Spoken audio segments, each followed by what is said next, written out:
Okay, so hello everyone, how are you all doing? And welcome back to my channel. And I know आपका paper बहुत अच्छा गया होगा real analysis का, ठीक है। तो चलो, जैसा भी गया हो सब अच्छा होगा, ठीक है, सब बढ़िया होगा। So now it's time for probability and statistics, ठीक है।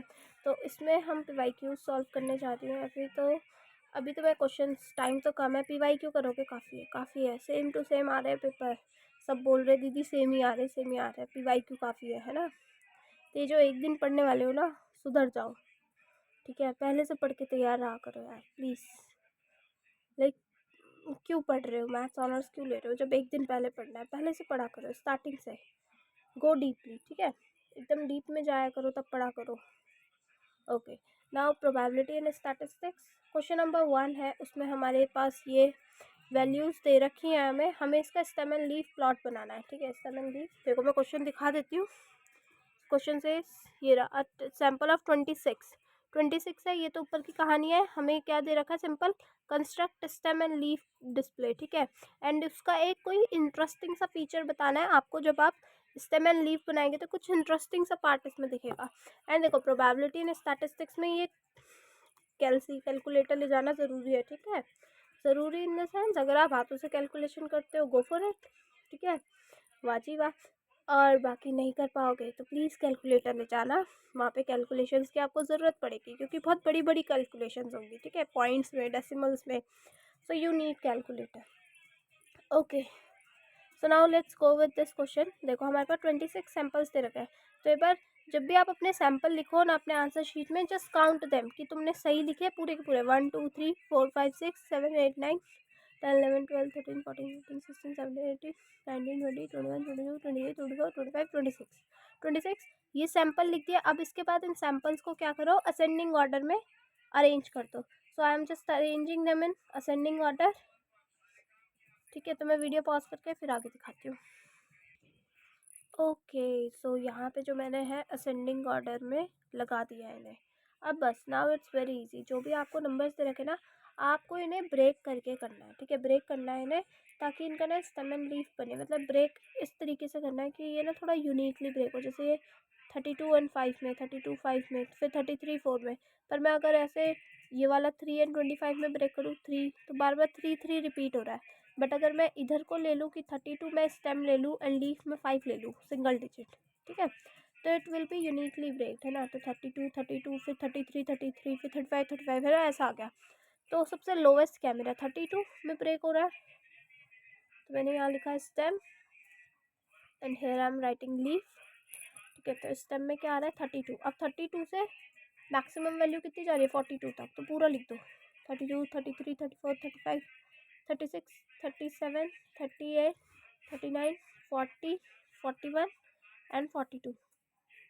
अब देखो असेंडिंग ऑर्डर में अरेंज करके क्या फ़ायदा हुआ मेरे 32 5 5। अब 33 में क्या आ रहा है 4 9। 35 में क्या आ रहा है 6 6 9 9। गैप इक्वल रखना, ठीक है। देन 3 4 4 6 3 4 4 6 देन 9 फिर 70 आ रहा है। 70 में 0 3 3 4 5। 38 में आ रहा है 9, फिर 39 में आ रहा है 2, देन 393 394 397, फिर 40 में आ रहा है 2 3 एंड 424, ठीक है। सो नाउ मैं स्टेम प्लॉट इस like stem and leaf plot कुछ इस टाइप में आ रहा है। मतलब अगर मैं इसे इस वजह से लाइन ड्रॉ करूँ तो ये कैसे सा आ रहा है, ये ऑलमोस्ट क्या आ रहा है, एक मेरे पास बेल शेप्ड आ रहा है। ऑलमोस्ट क्या आ रहा है, बेल शेप्ड आ गया, ठीक है। तो जो स्टेम एंड लीफ में पूछा हुआ है ना कि इसके ऊपर एक इंटरेस्टिंग वन फैक्ट बताओ, so you can say it is coming out to be, it is coming out to be bell shaped, ठीक है। बेल शेप्ड में आ रहा है, और ये क्या बता देता है आपको कि कौन सी वैल्यू बहुत कम लिखी हुई है, ठीक है, कम टाइम रिपीट होते हैं। तो मैंने ना इसका रीडिंग्स में से भी निकाला था कि क्या हमें इसके फीचर्स पता चलता है। तो मैं आपको दिखाती हूँ, रीडिंग्स में भी इसके फीचर्स हैं लिखे हुए। तो देखो इस टाइम में ये प्रेजेंस बताता है किसी गैप की इन द डेटा। तो देखो गैप भी पता चल रही है, यहाँ पे गैप है, यहाँ पे गैप है, यहाँ पे भी गैप दिख रहे हैं। तो it is telling us the presence of the gaps, ठीक है, presence of the gaps in the data. Gaps का पता चल रहा है ना इन द डेटा। और कुछ तो मैंने 2 फीचर बता दिया, ठीक है। पीक्स का पता चल रहा है, पीक कहाँ पे आ रही है, 36 एंड 37 की वैल्यूज में पीक आ रही है। It is telling me about the peak, peak के बारे में पता चल रहा है। प्रेजेंस ऑफ गैप पता चल रही है, ठीक है। और आउटलायर्स इसमें ऐसा दिख तो नहीं रहा है, बट जब कोई बहुत ज़्यादा दूर हो जाता है उसे हम आउटलायर कहते हैं, ठीक है। तो अभी इसमें ऐसा दिखा दी। तो ये वाला क्वेश्चन बस इतने में ही ख़त्म हो गया, ठीक है। देखो बहुत ईजी है। Now second question number second में क्या है, लेट्स रीड इट। कि हमें एक डेटा दे रखा है, हमें उसका क्या कैलकुलेट करना है, मीडियन कैलकुलेट करना है, अपर फोर्थ मतलब थर्ड क्वार्टाइल Q3 कैलकुलेट करना है, लोअर फोर्थ फर्स्ट क्वार्टाइल, ठीक है, Q1 कैलकुलेट करना है। और ये हमारा डेटा, मैं डेटा बस लिख रही हूँ, ठीक है, नोटबुक में। तब तक वीडियो पॉज, ठीक है। तो ये हमारे पास 10 वैल्यूज़ दे रखे, ठीक है, 10 डेटा है हमारे पास। तो इसके बाद हमें इसका निकालना है मीडियन निकालना है, Q1 निकालना है और Q3 निकालना है, ठीक है। First quartile and third quartile हमें कैलकुलेट करना है। तो बहुत ईजी है। मीडियन देखो, यहाँ पे हमें पता है कि डेटा नंबर ऑफ ऑब्जर्वेशंस कितनी है, 10 है। तो इसका जो मीडियन होगा, मीडियन कैसे निकलेगा, median will be n/2 plus n/2 plus 1 th term का अपॉन में 2। यही करते हैं, ऐसे ही करते हैं ना। जो n/2 एथ टर्म आएगी उसको प्लस करेंगे n/2 प्लस 1 एथ टर्म से, मतलब n/2 क्या होगा, फिफ्थ टर्म, ठीक है।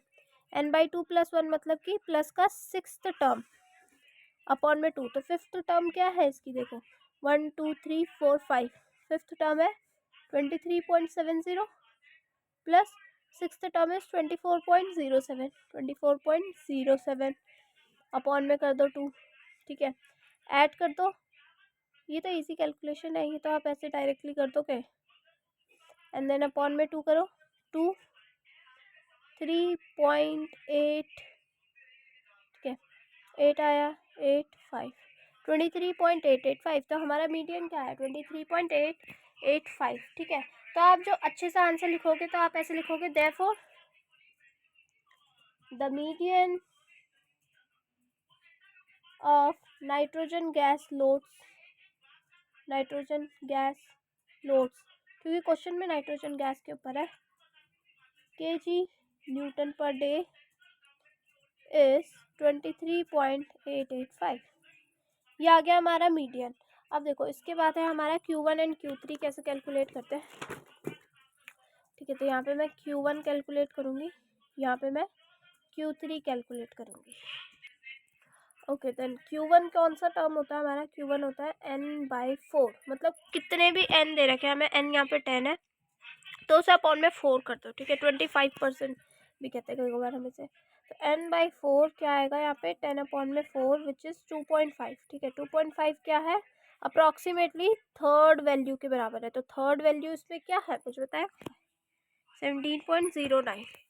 तो हमारी Q1 क्या आ गया हमारा, 17.09।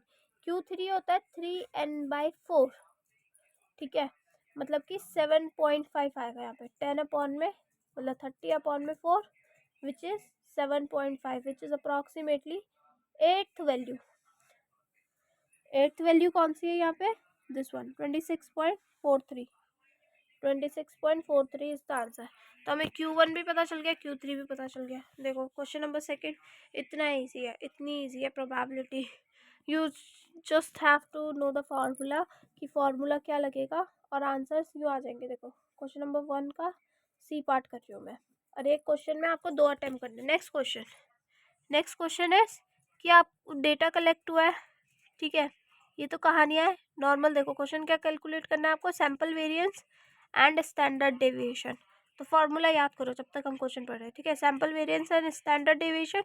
नेक्स्ट सेकंड पार्ट कह रहा है अगर गलती हो गई है हमसे, ठीक है, कोई, और हमें 5 से मल्टीप्लाई करना हर एक ऑब्जर्वेशन को, तो आपको बताना है वेरिएंस में क्या चेंज आएगा एंड स्टैंडर्ड डेविएशन में क्या चेंज आएगा after the correction and without. You don't have to repeat the calculations कि पहले 5 से मल्टीप्लाई कर दिया सारे ऑपरेशन ऑब्जर्वेशन को फिर निकाल रहे हो वापस से, नहीं, ये सब नहीं करना। You have to tell directly कि क्या होगा उसमें, ठीक, कितने का चेंज आएगा। तो मैं पहले यहाँ पे ऑब्जर्वेशन उतार रही हूँ सारी, ठीक है, फिर करते हैं। ओके, सो यहाँ पे जो है मैंने डेटा पूरा उतार लिया है।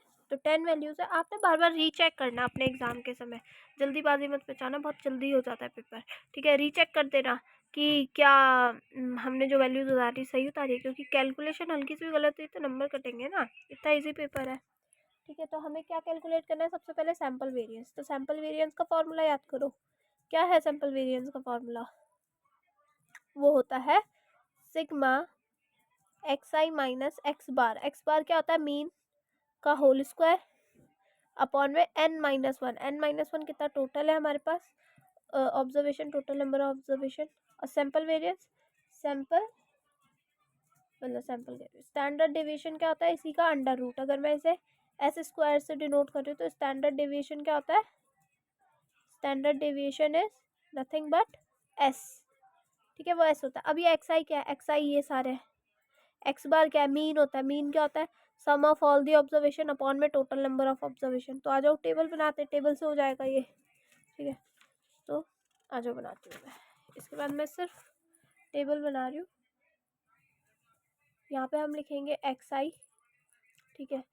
यहाँ पे फिर हमारा आएगा एक्स आई माइनस एक्स बार, ठीक है। यहाँ पे इनका होल स्क्वायर आ जाएगा, एक्स आई माइनस एक्स बार का होल स्क्वायर, ठीक है। ये तीन चीज़ें हमें कैलकुलेट करनी है। तो आ जाओ लिखते हैं। ओके, सो ये सारा हमने क्या ऑब्जर्वेशन उतार दी। मीन कैसे निकालोगे, मीन क्या होता है, sum of all the observation x bar, इसको हम कहते हैं sum of all the observation. Sum को हम ऐसे सिग्मा से डिनोट करते हैं अपॉन में total number of observation which is an. तो सम निकाल दो, कैलकुलेटर से यूज़ करो। अभी मैं बताती हूँ सम क्या है। सो सम इज दिस 6405, तो फिर डिवाइड करके 640.5 आ गया। So now I have to subtract x I minus x bar, ठीक है। हर एक वैल्यू में से एक्स बार मतलब कि मीन को सब्ट्रैक्ट करना है, ठीक है। तो ये भी काम कर लोगे, 590 में से 640.5 सब्ट्रैक्ट कर दो। So I am using calculator, nothing else, ठीक है। एंड आपको भी कैलकुलेटर यूज़ करना है, अपनी कैलकुलेशन पे इतना भरोसा मत करना, ठीक है। 640 माइनस 5, 640.5 क्या गया, माइनस का 50.5 कर लोगे ना ये, तो मैं पूरा उतार रही हूँ। फिर जो भी आंसर आ रहा है उसका होल स्क्वायर ले लो, ठीक है। जो भी आंसर है मेरा इनटू में 50.5, सेम नंबर, ये आ गया 2550.25 आ गया मेरा आंसर, ठीक है। ये सारा लिख दो अभी, बस कर लोगे ना। बस I am pausing the video and doing the calculation. आप भी मेरे साथ साथ जल्दी से पॉज करो वीडियो और कैलकुलेशन कर दो, और फिर देखना से ये सेम आया दीदी की तरह या नहीं आया, ठीक है। Okay, so now this is the calculation, ठीक है। एक्स आई माइनस एक्स बार निकाला, देन इसी का होल स्क्वायर कर दिया, होल स्क्वायर करा, उसका क्या ले लो, सम ले लो। हमने सम ले लिया, कैलकुलेट कर लिया सब चीज़, ठीक है। सब लेने के बाद सैम्पल वेरिएंस निकाले, उसका फॉर्मूला ये है। तो सैम्पल वेरिएंस में जो सम आया, ठीक है, वो हमने लिख दिया divided by n minus one. N कितना है हमारे पास, 10, तो 10 माइनस वन इज 9, 9 से डिवाइड किया, ये लिखा। जो कैलकुलेटर में 5 डिजिट तक आ रहे हैं, डेसिमल्स तक आ रहे हैं ना, 5 डेसिमल्स तक, वहाँ तक लिखो, पूरा आंसर लिखो, ठीक है। एस क्या होता है, इसी का अंडर रूट ले लो, अंडर रूट लेके ये आंसर आना है, ठीक है। इसी का अगर मैं सेकंड पार्ट बात करूँ, वो क्या कह रहा है कि अगर मैं हर एक ऑब्जर्वेशन को 5 से मल्टीप्लाई कर दूँ तो what will happen, what will be the change in sample variance, ठीक है। सैम्पल वेरिएंस में क्या चेंज आएगा, तो सैम्पल वेरिएंस क्या है, सैम्पल वेरिएंस का मैं एक बार फॉर्मूला लिख रही हूँ, ठीक है। Sample variance is X square which is sigma x I minus x bar का स्क्वायर अपॉन में n माइनस वन। अब मैंने हर एक ऑब्जर्वेशन को, every observation is multiplied by 5, ठीक है। तो हर एक ऑब्जर्वेशन को अगर मैं मल्टीप्लाई बाई 5 करूँगी तो xi क्या बन जाएगा मेरे पास 5xi, ठीक है।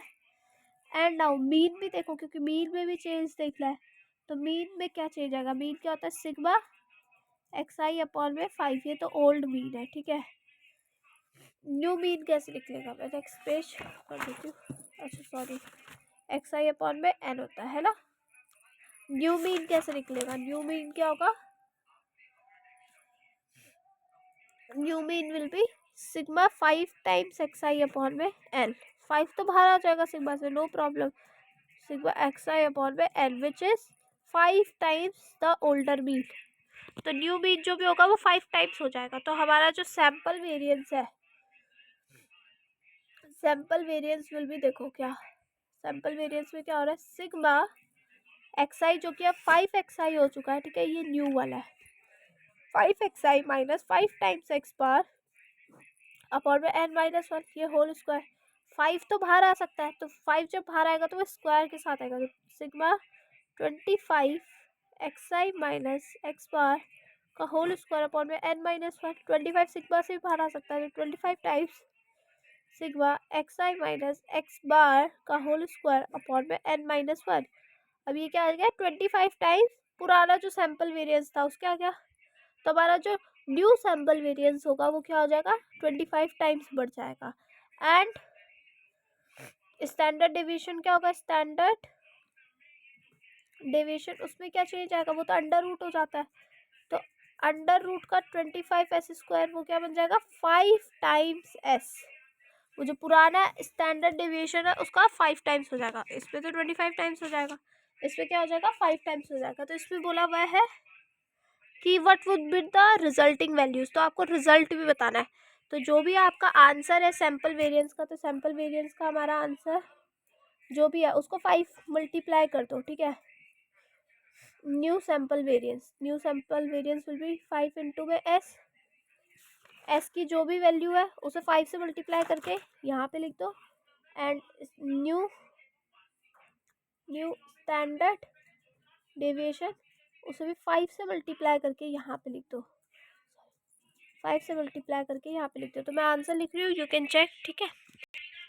ओके, तो सॉरी मैंने लास्ट टाइम 5 लिख दिया था ना, यहाँ पे 25 टाइम्स हो रहा है, सैंपल वेरिएंस 25 टाइम्स आ रहा है और स्टैंडर्ड डेविएशन 5 टाइम्स हो रहा है, तो 25 टाइम्स क्या आंसर आएगा 5 टाइम्स ये करके, तो ये हमारा न्यू आ गया, ठीक है। सो क्वेश्चन नंबर 1 कम्प्लीट है। आई होप सो आपको समझ आया हो। अगर आपको लग रहा है कि लाइक मेरी स्पीड थोड़ी ज़्यादा है, तो वो इसलिए है क्योंकि अब आपका परसों ही है ना एग्ज़ाम, कल छुट्टी है आपकी, बस अब परसों एग्ज़ाम हो जाएगा, तो इसलिए थोड़ा जल्दी जल्दी बता रही हूँ। बट अगर बाई चांस किसी को नहीं समझ में आ रहा है मुझे बता देना, ठीक है, कमेंट सेक्शन में, या फिर सब समझ आ रहा है तो यस लिख देना। And please share with your friends, ठीक है, अपने फ्रेंड्स को भी बताओ, उनका भी थोड़ा भला करो, मेरा भी थोड़ा भला करो, सब्सक्राइबर्स बढ़ाने का, ठीक है, लाइक्स बढ़ाओ, कमेंट्स बढ़ाओ। Okay, thank you everyone, thank you.